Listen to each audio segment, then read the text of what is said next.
से बनी खाद का ज्यादा इस्तेमाल करते हैं और इसीलिए आपके खाने में अब ये केमिकल्स आ रहे हैं। और हम वापस उसी जमाने में जा रहे हैं जब हम बाजार में जाकर कहते हैं कि हमें ऑर्गेनिक फूड चाहिए, हमें ऐसा खाना चाहिए जिसमें केमिकल्स ना मिले।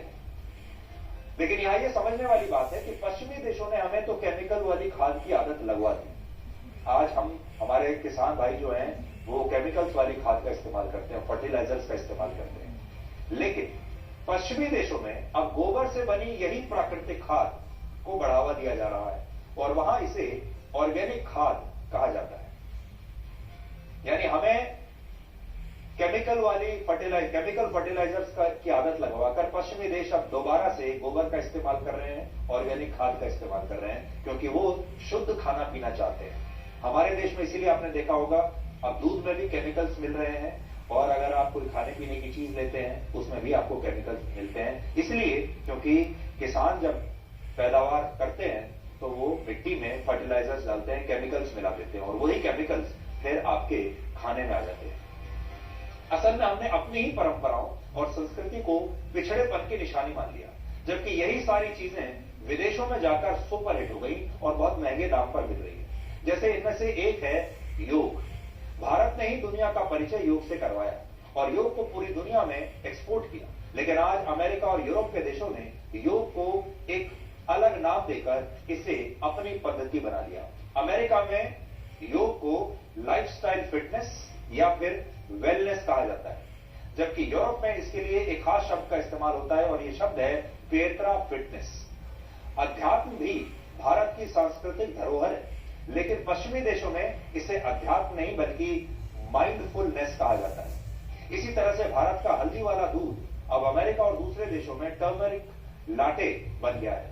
लाटे इटालियन भाषा का शब्द है जिसका मतलब होता है दूध। इसी तरह भारत का शुद्ध देसी घी यूरोप में क्लैरिफाइड बटर बन गया है और भारत की छाछ अमेरिका और ब्रिटेन में बटर मिल्क के नाम से खूब बिक रही है। इसके अलावा भारत में पत्तल में खाने की आपको याद होगा बहुत परंपरा थी, हम जब पत्तल में खाना खाते थे, हमारे देश में यह परंपरा रही है।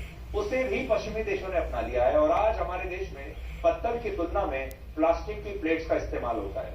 हम और आप तो अब प्लास्टिक की प्लेटों में खाना खाने लगे, लेकिन यूरोप के देशों में यही पत्तल आजकल लीफ प्लेट्स के नाम से बिक रहा है और इस्तेमाल हो रहा है और वहां इसका बाजार लगातार बढ़ता जा रहा है। यानी वो लोग वापस लीफ प्लेट्स पर आ गए और हमें उन्होंने प्लास्टिक की प्लेट्स और बर्तनों की आदत डाली।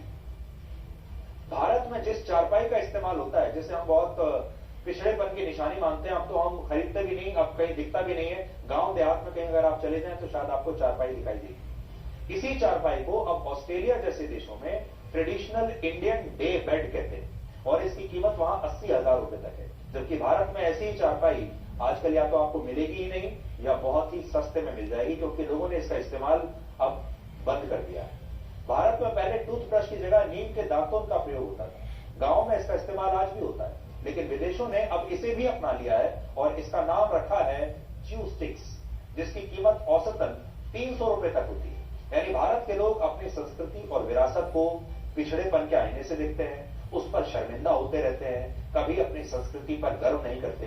लेकिन जब इन्हीं चीजों को पश्चिमी देशों द्वारा अपना लिया जाता है तो हमें ये सब अच्छा लगने लगता है। और यही बात आज हम आपको अपनी इस रिपोर्ट के जरिए बताना चाहते हैं, कहना चाहते हैं और आपसे भी अपील करना चाहते हैं। इसलिए आज आपसे ये कहना चाहेंगे, वैलेंटाइंस डे आपको मनाना है, जरूर मनाइए।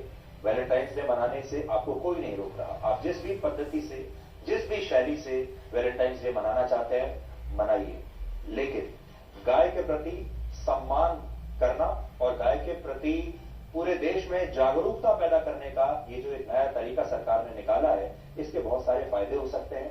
इससे लोगों में जागरूकता आ सकती है और गायों को जो सम्मान हमारे देश में गाय को मिलना चाहिए, जो आजकल नहीं मिल रहा है, हो सकता है इस तरह के कदम उठाकर गाय को वो सम्मान जरूर मिले। और सबसे महत्वपूर्ण बात यह है, बात सिर्फ गाय के सम्मान की नहीं है। आप गाय को मां माने या ना माने, गाय माता, गौ माता माने या ना माने, लेकिन एक बात की गारंटी जरूर है, एक बार गाय को गले लगाकर देखिए और फिर देखिए कि आपको कैसी अनुभूति होती है, फिर देखिए आप कैसा महसूस करते हैं और फिर देखिए कि गाय आपकी अपनी मां की तरह कैसे आपका सारा तनाव खींच लेगी। कैसे सारा आपका सारा दुख, आपकी सारी चिंताएं खींच लेगी और आपको सुख और शांति का अनुभव देगी। एक बार आप ये अनुभव जरूर करके देखिए। इस वैलेंटाइंस डे पर भी कर सकते हैं और नहीं तो किसी भी दिन कर सकते हैं। हर रोज आपके लिए एक वैलेंटाइंस डे ही होगा अगर आप ये करेंगे तो।